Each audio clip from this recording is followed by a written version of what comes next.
इसलिए मेरे नबी पाक सल्लल्लाहु ताला अलैहि वसल्लम ने फरमाया, तुम में कामिल मोमिन वो है जिसका अखलाक ज़्यादा अच्छा है। जो कहानियाँ ज़्यादा सुनाता है वो नहीं, जो अपनी खिदमात ज़्यादा बताता है वो नहीं, जो बाकी सब की नफ़ी करके कहता है कि दुनिया में कोई बंदा ठीक नहीं, सिर्फ मैं ठीक हूँ, वो वाला बंदा नहीं। बल्कि फरमाया जिस बंदे का अखलाक ज़्यादा अच्छा है। अखलाक देखें, ये जो आपका लहजा होता है ना, ये बहुत ज़्यादा असरात मुरतब करता है आपके घर पे भी बाहर भी।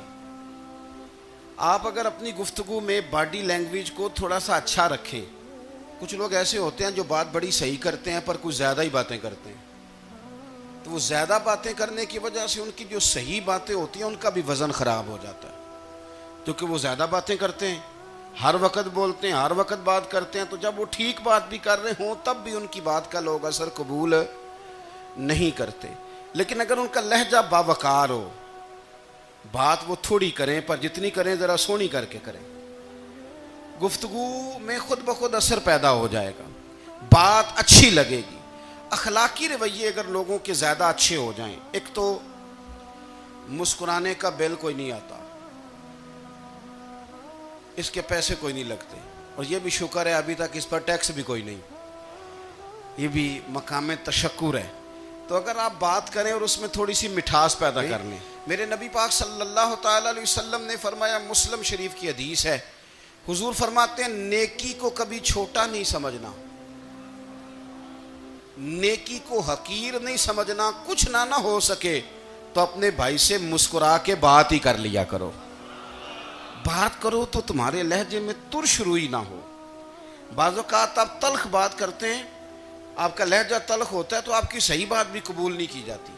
लेकिन अगर आपके लहजे में मुस्कुराहट हो, आपके लहजे के अंदर खूबसूरती हो, तो आपके अपने भी आपके बेगाने भी सब के सब आपकी बात को तसल्ली के साथ समझना वो गवारा करेंगे। इसी तरीके से हमारा दिल करता है कि लोग हमारी बात सुने, हमारे गर्विदा हों, हम जो पैगाम देना चाहते हैं वो पैगाम लोग अच्छे तरीके से कबूल करें, उस पर लोगों की तवज्जो ज़्यादा हो, ये हमारा शौक़ होता है। और दुनिया में अब तो फेमस होने का शौक़ बड़ा बढ़ गया है, अब बड़ा बढ़ गया है। अब तो लोगों को ना, शायद लोग मकबूलियत इसी का नाम लेते हैं कि मेरे इतने लाइक्स हैं, इतने फॉलोवर हैं, इतने सारे लोग हैं, तो शायद मैं बड़ा मकबूल हूँ। याद रखना, काबिलियत से ज़्यादा कबूलियत ज़रूरी होती है। फॉलोवर क्या करेंगे अगर रब भी राज़ी ना हुआ तो? लाइक्स क्या करेंगे? अगर तो कबूल हो जाए तो फिर चलो किसी लाइक्स का भी फ़ायदा है, किसी फॉलोवर का भी। और अगर कबूल ना हो तो फिर कोई फ़ायदा, जिन्हों प्रीतम अपना आखे ही ना, वो अजय सुहागन हो ही नहीं। तो जब वो कबूल कर ले फिर तो बड़ी बात है, और अगर कबूलियत ना हो तो फिर बड़े बड़े मजमे भी कोई फ़ायदा नहीं देते। हमारी ख्वाहिश होती है कि लोग हमें जाने, लोग हमें पहचाने, हमारा बड़ा नाम हो, हमारा बड़ा ज़िक्र हो, हमारे बड़े तज़किरे हों। तो मेरे नबी पाक सल्लल्लाहु ताला अलैहि वसल्लम ने इरशाद फरमाया, हज़रत अबू हुरैरा रज़ी अल्लाह ताला अन्हु रवायत करते हैं, हुजूर फरमाने लगे, तुम माल के ज़रिए लोगों को अपना गर्विदा नहीं बना सकते, पैसे दे के लोगों को पीछे नहीं लगा सकते। कितने को दोगे? देखिए ना, पैसों से तो बंदे का लालच शुरू हो जाता है। एक दफ़ा दें, फिर दूसरी दफ़ा दें, फिर तीसरी दफ़ा दें, रोज़ देंगे तो बंदा राज़ी होगा। और अगर आपने 99 दफ़ा दिया, एक दफ़ा नहीं दिया तो वह नाराज़ हो जाता है। तो कितना को लालच पूरा करेंगे? तो हबीब पाक अलैहिस्सलातु वस्सलाम फरमाने लगे, तुम पैसे दे के लोगों को अपना गर्विदा नहीं कर सकते, हाँ खंदा पेशानी से, हुस्ने अखलाक से मिलोगे तो लोग तुम्हारे गर्विदा हो जाएंगे। तुम्हारा अखलाक, तुम्हारी खंदा पेशानी, तुम्हारा अच्छा किरदार, ये लोगों को गर्विदा कर सकता है। तो मालो दौलत से लोग गर्विदा नहीं होते। उस लफ्ज़ के अंदर हुस्न कितना ज़्यादा है। नबी पाक सल्लल्लाहु अलैहि वसल्लम भी तबलीग फरमाते, हम भी तबलीग करते हैं। मैं और आप जब तबलीग करते हैं तो उस तबलीग के अंदर शिकवा होता है और तनकीद होती है, और बाज़ जगह मैंने ये भी देखा है कि तंज होता है, तंज। हम दूसरे को दे दीन की दावत रहे हैं, लेकिन हमारे लबो लहजे से तंज और तुशरुई छलकती है। तू दौलत के पीछे लग गया है, तू बिल्कुल जाहिल है, तू बिल्कुल, तेरे खानदान में से भी कोई नहीं इधर आता। आप तंज कर रहे हैं, आप दावत दीन नहीं दे रहे। दावत दीन तो गुलदस्ते में रख के पेश की जाती है, उसकी तो एक खूबसूरती है, उसका तो एक हुस्न है, उसकी तो अपनी एक जाज़बियत है, उसकी अपनी एक नूरानियत है। सहाबा इकराम अलैहिम रिदवान फरमाते हैं कि हज़रत साद बिन मुआज़ रज़ी अल्लाह तआला अन्हु का जनाजा था। अल्लाह के प्यारे महबूब सल्लल्लाहु तआला अलैहि वसल्लम ने जनाजे की इमामत फरमाई, और जनाजे की इमामत के बाद अभी ना कब्र के तैयार होने में कुछ टाइम बाकी था, तो हुजूर ज़मीन पे तशरीफ़ फरमा हुए। लोग कब्र की तैयारी में हैं। बाज़ औक़ात होता है ना, अभी कब्र नहीं तैयार हुई, तो कहते हैं कि लकड़ी के साथ हुजूर ने ज़मीन कुरेदनी शुरू कर दी, और देर तक हुजूर ने चेहरा नूर को ज़मीन की तरफ झुकाए रखा, गोया ज़मीन शर्फ़ दीदार हासिल करती रही। देर तक चेहरा नूर झुका रहा ज़मीन की जानिब, हुजूर ने रुख नूर को फेर लिया।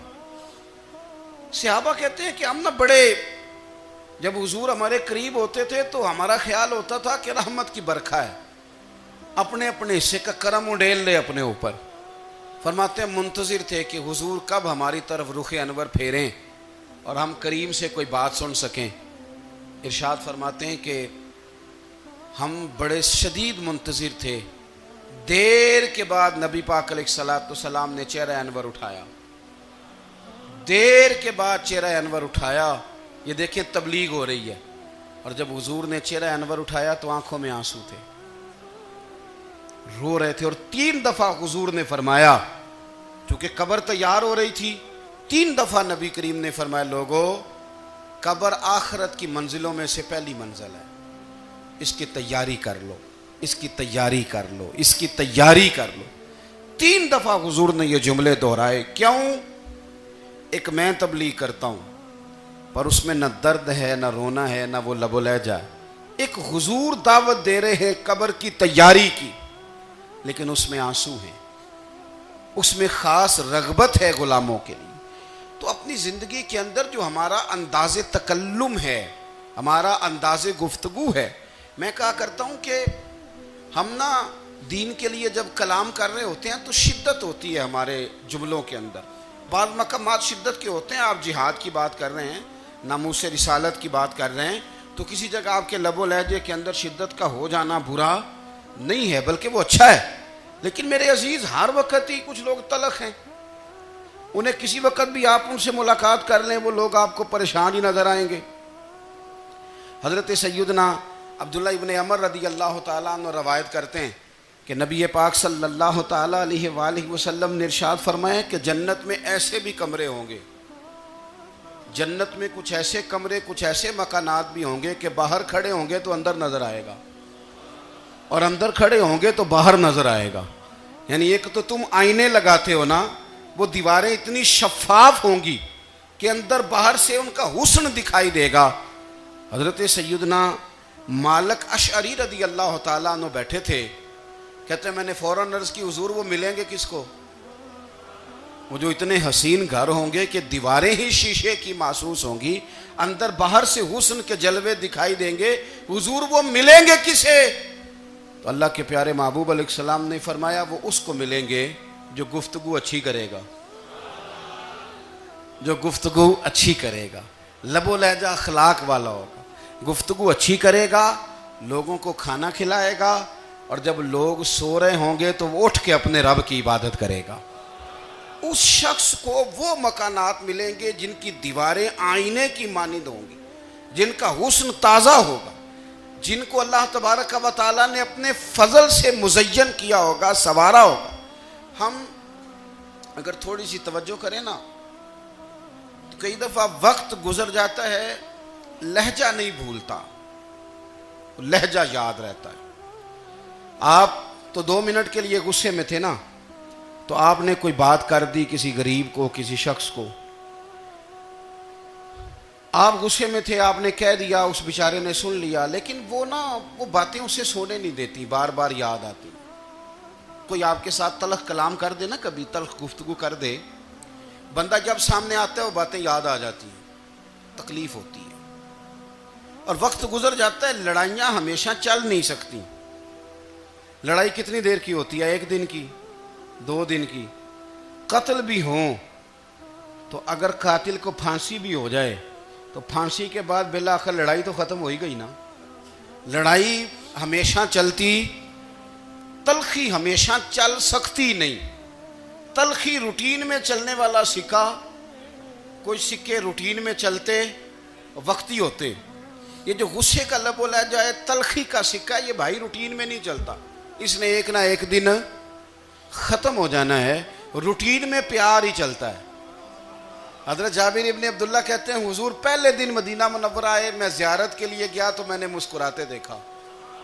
10 साल मैं दीदार करता रहा और विसाल से चंद दिन पहले भी मैंने ज़ियारत की तो मदीने वाले महबूब को मुस्कुराते हुए ही देखा है। ये जो आपका लबो लहजा है ना, अखलाक वाला, हुस्न वाला, मुस्कुराने वाला, ये लबो लहजा ना ज़रा लंबा चलता है। ये रूटीन है, ये रोज़ चलेगा। ये सिक्का वो है जो राइजुल वक्त रहता है, ये कभी भी ख़त्म होने वाला ये ख़जाना है। तो ये जो आपका तल्ख लबो लहजा है, ये रूटीन नहीं।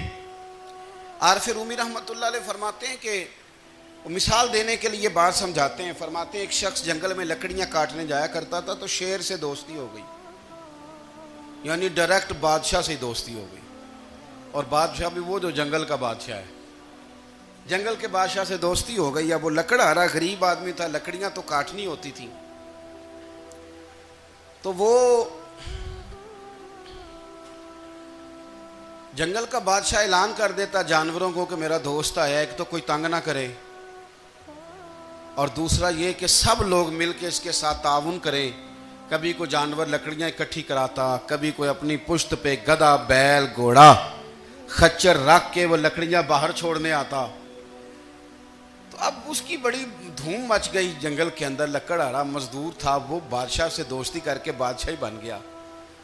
वो घर आके ना बीवी को अक्सर बताता कि मेरा एक दोस्त है, मैं जाता हूँ तो सारी पहले ही मखलूक खड़ी होती है मेरे इस्तकबाल के लिए। दोस्ती जो बड़े से हो गई है।